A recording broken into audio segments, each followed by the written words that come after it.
Right then, welcome back to another vid. This is some multiplayer gameplay from a new game I've recently picked up called Sniper Elite 3 on the PlayStation 4, and I'm absolutely loving it, I've got to be honest. When it's working, that is. Because up until recently, it's been an absolute nightmare to find a game online. I reckon, just on average, off the top of my head, maybe 1 in every 20 lobbies I attempted to join, I couldn't. It would just kick me out. Then it kind of moved on to a game actually starting, but I was the only person in the game on the map, which is ridiculous. I could see people on the left-hand side joining, but nobody was actually in the game. Now, by all accounts, the actual developer, Rebellion, or 505 Games, maybe both of them, I'm not sure, they have put out a patch to, or submitted a patch to both Microsoft and Sony, and it's just a case now of those two companies essentially rolling it out and making it downloadable. I guess maybe they're testing it and making sure it works with the servers and whatever else. I don't really understand the logistics behind that, and neither do I care. I just want to play the game. So anyway, right at the start of the game, I see someone running away. Now watch the sand fly up in a second from this shot. It was a terrible shot. Look at that, nice little touch. And he does it again in a second. Now that guy knows someone's shooting at him, but he doesn't know where. So I'm trying to steady the aim, failing miserably. I get a hit marker here, and then watch his ankle any second now. Oh, now that is really, really graphic. Really bad. And some of these kill cams that you can get, you don't always get a kill cam when you shoot the opposition, but you sometimes do. It's kind of a 50-50 thing, I think. And it's really kind of graphic, or it can be. You know, if you get like a headshot or a limb shot or whatever it may be for that matter. And it really adds something pretty relatively unique, I guess. I mean, I know previous sniper games have done this before, and maybe others have in the past. But irrespective of that, it's a really nice feature, and it's really satisfying, and you want to see it time and time again. Which sounds really weird because it is gruesome, but yeah, it's kind of really addictive just to shoot someone and hopefully to get one of those kind of kill cams. So this game mode that I'm playing is called Team Distance King, and for me it's really original. I'm sure it's been in many games before, but I've never played anything like it. And essentially what happens is you get points for the amount of yards in between a shot. So for example, the first kill that I got in the game I think was from 48 yards away.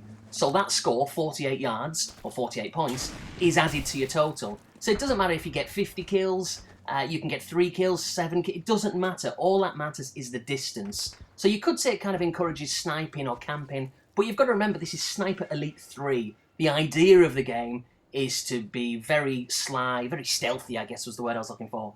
And it is to camp, it's to find a hiding place and stay there, maybe for a couple of kills, and then move on somewhere else. Crawl your way to safety, hide in a bush somewhere, you know, go in a building, lie down, go prone, whatever it may be. That's the idea of the game. So I think for something like this, you can be forgiven for camping, because like I say, it's the nature of the game. Whereas if you do it in something like, well, any other game for that matter, like a first-person shooter, then it's kind of frowned upon, and rightly so. It's only really when playing a game like this, where the idea is to be stealthy, that you really do appreciate, you know, the art of being a sniper. So yeah, this is my favourite game mode at the moment. Now, I will say, up until recently, it has been an absolute nightmare, and I can't stress that enough, a nightmare to find a game online. Check this one out, by the way. Am I going to get him? Oh, I missed the first one. I'm sure I get him in a second. That's really poor. Come on. Third time lucky. Didn't give me a kill cam there, but I did get the kill. So yeah, it's been really difficult to get a game. The servers have been a nightmare, and I know that's really indicative of a modern game. It's almost like they release a game half finished, and they don't really care because they'll just release a patch 2, 3, 4, 5 weeks down the line.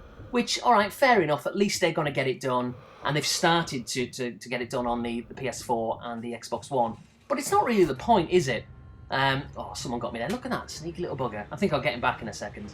But yeah, I find it really frustrating. You know, you should buy a game and it should be ready, you know, there and then. What's the delay? It's just really silly, I find, and a bit of a slap in the face, you know, for people who've bought it on release. Now, I did buy this game on release. It wasn't really one that I was looking to get on release day. It just so happened that I was doing a bit of shopping online. I noticed it was coming out, I think, the next day or whenever it was, and I thought, well, I might as well get it. But the fact that I couldn't really play it for a while online was a really frustrating experience. But anyway, to be fair, it's a lot easier to get a game now than what it was, and I guess going forward, you know, over the course of the next week maybe, it should be even easier to get a game, to the point where hopefully every lobby you join will result in an immediate game, but we'll see. It's just one of the problems, isn't it, with modern day gaming. It's never ready on release, which is a shame. It's ridiculous, but there you go. Speaking of ridiculous, I think I take about 25 shots to get this guy here. I do get him, but again, you're not going to see the kill cam, which is just silly. And then someone gets me immediately with a grenade. You can see it in the top right-hand corner there. So anyway, what you may have seen a second ago, or 30 seconds ago, is the player's HUD, the character's HUD, where it tells you what weapons you've got at your disposal and perks and all the rest of it.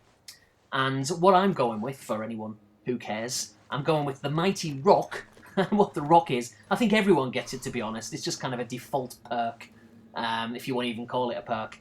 And it's a way of distracting someone, in theory, so you can pick up a rock, and they seem to be unlimited. Not that I've tried to use too many of them. Look at this guy, by the way. That was kind of poor. Missed the first shot, missed the second. Again, just rubbish, man. Sometimes I'm really good, sometimes I'm really bad. Very inconsistent player. But yeah, so you've got the rock, and what the rock can do, that's not the wrestler. You don't get that Dwayne guy, whatever you call him, from WWE.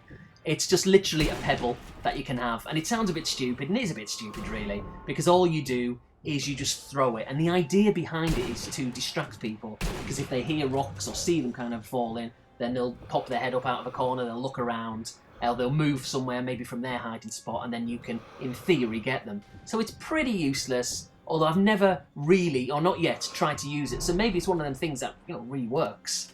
The next thing you've got, again, which appears anyway to be a default kind of item, is flint and steel. And what that is essentially starts a fire, creates smoke, which then turns into a fire. And again, it's used as a bit of a distraction. So if you're trying to get away from somewhere, or you want to attract someone to where you are, you can create this smoke. Hopefully someone will come over, you'll entice them over, and again, in theory, you'll get the kill. Or just create it as a smoke screen, so to speak, where you can just run away. Create that, someone will see it, and then you can run away in the opposite direction. The other things I've got going are the S-Mine, and the S-Mine is kind of like a bouncing Betty, if you like, so you can just put it down on the floor, and hopefully someone will walk into it and you'll get the kill. If you place it down, you can pick it up. It's not a case of if you put it somewhere, it has to stay there. You can pick it up and carry it with you, place it somewhere else. I've got the dynamite, which I've not really used yet. That was a pretty gruesome kill cam there as well. I've not really used that. I tried to use it at the end of this game, but I kind of failed. So I tried to throw it like as if it's some kind of grenade, and it didn't work at all. And the other two things I've got are a bandage and a medikit. Now, you'll see on the left-hand side, on the bottom corner of the screen, there's 5 yellow bars, 5 segments, and that makes up your health. Now, let's say, for example, I had 3 bars taken off. What I could do to restore all 5 health bars, I could use the medikit. The medikit will restore your health completely. Well, in fact, I could use it now. I probably will use it now. That was good timing. So I'm going to use the medikit, and then wait and see. Any second now, I'll be fully restored to health. There you go, you can see it's going up. So the medikit restores all your health at once. Now what the bandage does, it restores 2 blocks at a time. So again, a really handy bit of kit. Some may say cheating a little bit, but no, I don't think so. And everyone can use it if they want. But I guess it's really the equivalent of a juggernaut, if you like, from COD or whatever other shooter for that matter. So that's that. You've got your standard machine gun. Now again, you can choose which one you want. I think I've got an MP40 in this one, but there's the Thompson, which you can choose. There's a variety of pistols, which you can access as well, and what else is there? There's a knife. So you're always carrying kind of 4 weapons, and check this out in a second. It's one of these problems with the game where it's glitching. You'll see me get this guy when he runs around the corner, and I think he gets me too, but then running in immediately after him is a guy without a body. Absolutely ridiculous. I mean, where is he? Look at that. And sometimes it's just a glitch in the system. I don't think anyone's cheating. But when you're just trying to aim at a head without a body, it's really, really difficult because they just blend into the map. So they've got a really unfair advantage. I don't think they know that they're just a head, but it's really unfair to against you, quite frankly. So that's that. What else can I say about the game? Yeah, what I will say actually is that there are several different modes, but again, not enough really as far as I'm concerned. You get your team deathmatch, a standard deathmatch, which is kind of, going solo, if you like. There's Team Distance King, which is what this one is. And then there's Distance King, which is the same thing, essentially, but you're just playing by yourself. You're not on a team. And then you've got a game mode called No Cross. And what that essentially is there's boundaries and you can't cross a line. So, for example, if I didn't explain that well enough, basically you are just sniping from one end of a map to the other. You can't creep up on people and shoot them or use the knife. You can't get anywhere near anyone. There's boundaries which your player can't cross. So it's basically long-distance sniping.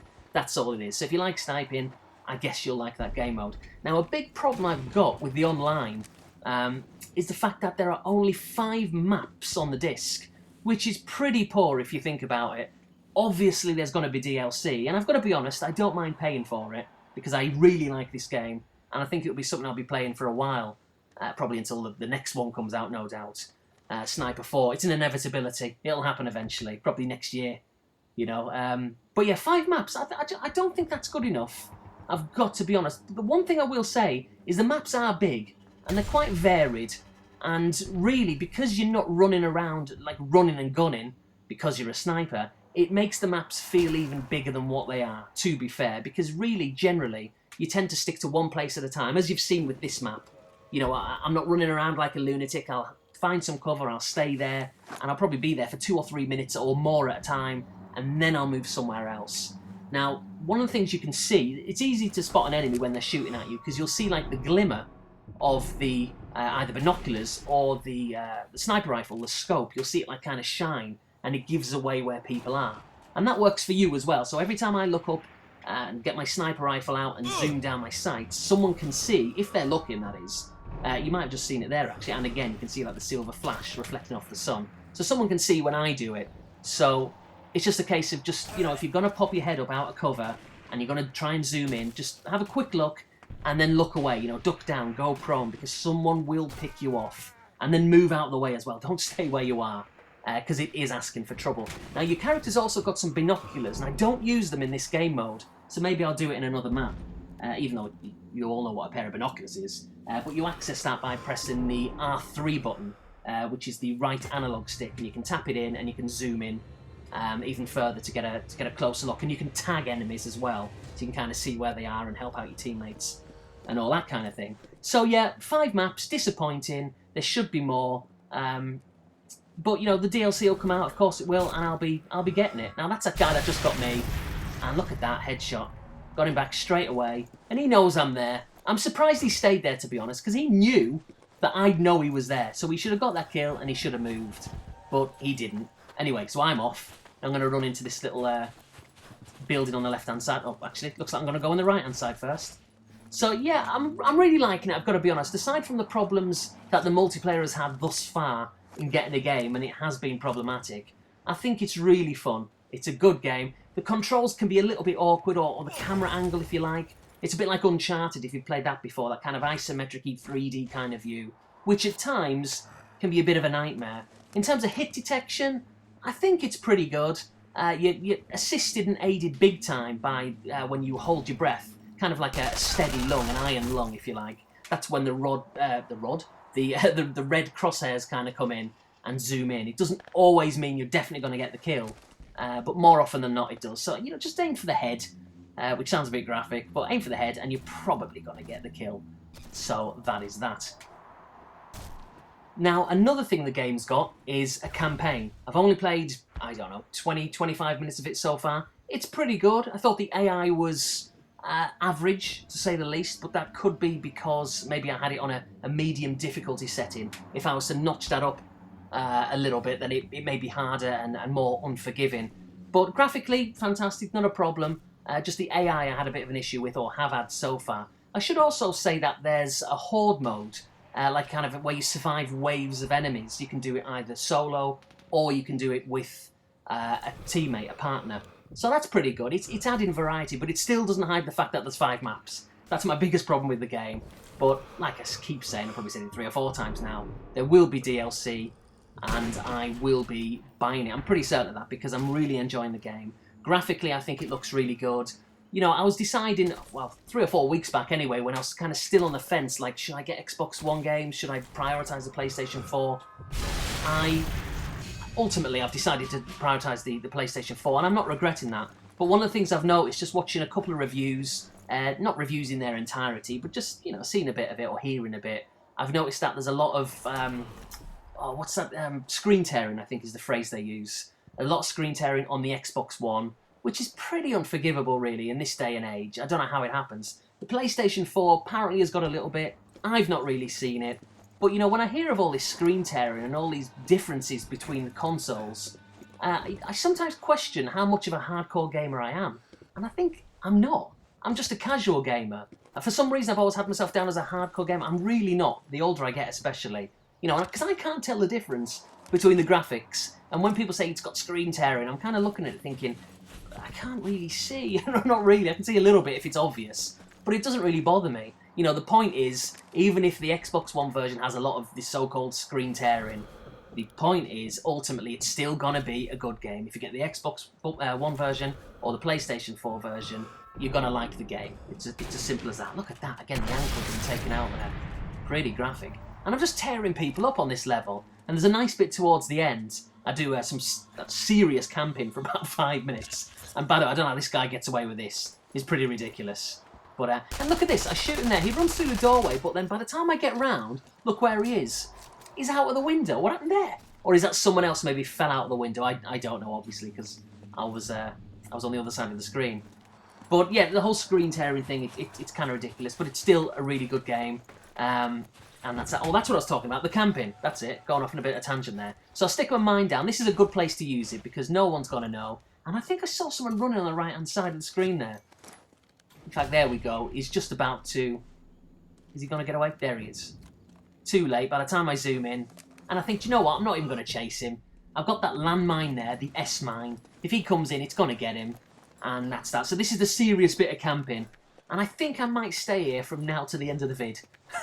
If I'm honest. That teammate, a bit of a spoiler, he's going to get shot in a second. But I'm going to go there. And I'm going to pick off a few people, all in the same place. Now, why they were all kind of camping together is just bizarre. It doesn't help you. It doesn't help your team out. Because if I can get one of them, I'm going to get the other two. So really, that was poor teamwork on their part. And poor individualism, really. They should have been in different parts, not all congregated together. And actually, you would have seen on the right-hand side, there's barrels littered around the map. Now, what you can do is you can shoot one of those and it'll explode. So, you know, if you see someone getting away from you, shoot the barrel, which sounds easier said than done. But hopefully you could get the kill. And when it works, it's so funny. I mean, some of the kills you get are really good. And that's the one thing as well I will say about this game, is it's so satisfying when you get a kill, and particularly when you get the kill cam. If it's just a standard kill, it's still good, it's still satisfying. But when that kill cam comes up, there's nothing better. There really isn't. So I think what I'm going to do with this game, Sniper Elite 3, I'm going to do a few more, well, quite a lot more gameplays, hopefully. But what I want to do, I'm going to try and do is some live commentary, because just talking over the top of it, especially after this one, what more can I add? It's very hard just to sum up a game, because they last about 20 minutes. Oh, by the way, check this out. So this is the 3 guys. So I get the first one, get a headshot. Again, disappointed I didn't get the kill cam. Miss a shot there, but I think, you know what? I'm going to get this guy. Get another headshot, and then get that guy and get a lung shot. And again, triple worth of agains there. Didn't get a kill cam. Really frustrating. I don't know why or what deciphers when you get a kill cam and when you don't. Maybe it's just random. Maybe that's what it is. I'm not sure. But yeah, I'd like to do some live commentary. Now, I did try it.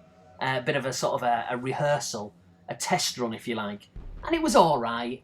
But I don't know. I might just go with it and see what happens. I mean, there's only 5 maps, and I don't want to start doing loads of different, gameplays from the same map. It may get a bit boring. So if I just do, a gameplay from each map, or maybe a game mode from each different map, and then by the time I've done that, I'm sure the DLC would have come out, and I can do some more. That's presuming I'm still interested in this game maybe 2-3 months from now. And I'm sure I will be, because I'm really liking it. And it's the only game, well, aside from FIFA 14, that I'm playing right this second. Absolutely addicted to it. It's really good. So yeah, I might do the live commentary. We'll see how it goes. But it's easier said than done. It really is. I've given it a try. I mean, I've got the gift of the gab. I can't shut up, on YouTube or off YouTube. I mean, and you'll find out one day if we're ever in the same room, having a drink, or playing games, or whatever we're doing. I can't shut up, honestly. But continuously talking when there's nothing to say, much like this, is hard work. You probably know yourself, I guess. If you make your vids, it's very difficult to do. So anyway, we're coming towards the end of the match, and I just think, you know what, there's a few seconds left. You can see in the top left-hand corner there, we're winning the game. 3,999 points. We've got to round it off to 4,000, surely. And the opposition's on 2-3-6-3. Just under 30 seconds, or approaching 30 seconds left. We've won the game. And what I don't want to do at this stage is to, be the person who gets killed. So what's the point? And I don't even want to risk, getting killed either. I'm happy just to keep it as it is. That's that bit where I failed with the dynamite, by the way. kind of through it, and it was just rubbish. So, but yeah, it makes for a really tense game. It really does, because if, let's say, there's 10 seconds left, like this one, for example, or even 30, 40 seconds left, and if you're losing by something as close as 10, 20 points, or maybe even less, it's really tempting just to pop your head up and try and get the last kill. It's a real adrenaline rush. And sometimes it works, sometimes it doesn't. You know, should you go for the kill? Should you keep your head down and rely on your teammate getting someone? You know, it's really, you know, down to the wire stuff, and makes for a really tense experience. So there we go. I think it's fair to say, looking at the scoreboard, that I dominated there, which is surprising because I never usually do that. I just had a game where I just did really, really well. Convenient, isn't it, that I don't put on a game where I did rubbish? Obviously save the gameplay for one where I do really well. So 21 kills, 4 deaths, and yeah, pleased with that. And in a second, we're just going to see the ranking up. There we go. So rank number 12, and these are my ribbons. Sprinter ribbon, I think that's for killing someone who's sprinting. Bolt action specialist. What else am I getting? Kill streak. I think you get a kill streak award or ribbon if you get 7 kills in a row. I'm pretty certain of that one. Steady aim, kind of standard stuff. Headhunter. It's difficult not to get head kills on this because, like I say, you can zoom in with the iron lung with the red kind of crosshairs, and it makes things very simple. But at the same time, if you're panicking sometimes, it can be difficult to get the headshots. I guess it just comes down to experience. And there's a general summing up of the game. So anyway, thanks for watching. Until my next vid, see you later.